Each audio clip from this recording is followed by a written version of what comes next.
Il faut dire que quand on parle d'un lac, il y a toujours un écoulement naturel sur la base de bassins versants qui va vers ce lac. C'est comme ça qu'un lac est alimenté. Et le lac Rose recueille les eaux du bassin versant de Kounoune et les eaux du bassin versant de Ndias, qui passent par Bambilor, Sangalkam et qui se rejoignent vers la cité Taoufekh pour aller vers le lac Rose. C'est ces deux bassins qui alimentent le lac Rose.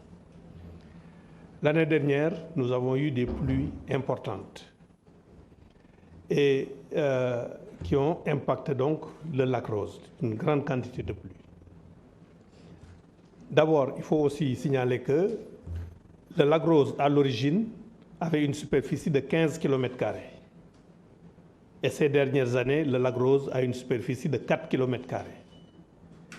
Ça s'est rétréci au fil du temps à cause de plusieurs facteurs, dont les périodes de sécheresse que nous avons vécues. Donc, peut-être on peut comprendre que quand nous allons avoir encore des périodes de pluie importantes sur plusieurs années, le lac, la superficie du lac va augmenter. On peut le comprendre.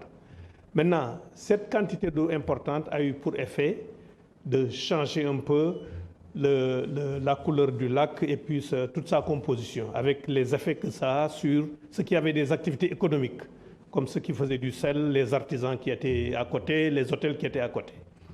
Le président avait demandé qu'on tienne une réunion. Avec mon collègue en charge de l'environnement, nous avons tenu un comité régional de développement sur le ROC, avec tous les scientifiques pour arrêter des mesures. Et la semaine dernière, on a demandé aussi au gouverneur de Dakar de tenir une réunion. Le gouverneur a tenu cette réunion-là et les mesures qui ont été arrêtées sont en train d'être mises en œuvre. Mon collègue en charge de la prévention des inondations l'a rappelé tout à l'heure. 1. Nous avons un titre foncier d'un privé qui fait 43 hectares. Il a accepté de donner 2 hectares au gouvernement, à l'État. Nous sommes en train de faire donc 2 bassins de rétention de 1 hectare sur ce titre foncier qui se trouve dans la zone. Ce qui permettra de ne pas déverser ces eaux dans le lac, mais de les retenir dans ces 2 bassins. Dans le cadre d'un accord avec la base marine française qui a là-bas un terrain, de permettre la réalisation de 3 bassins au cœur de la base marine française. Le génie militaire est en train actuellement de les réaliser. Sur les 3 bassins, à date hier, un des bassins avait déjà été réalisé. Ces 3 bassins aussi pourront permettre de capter cette eau qui allait vers le lac Rose. 3, il a dit aussi, nous avons contacté Ahmed Khalifa Niass qui a un terrain là-bas à Niag.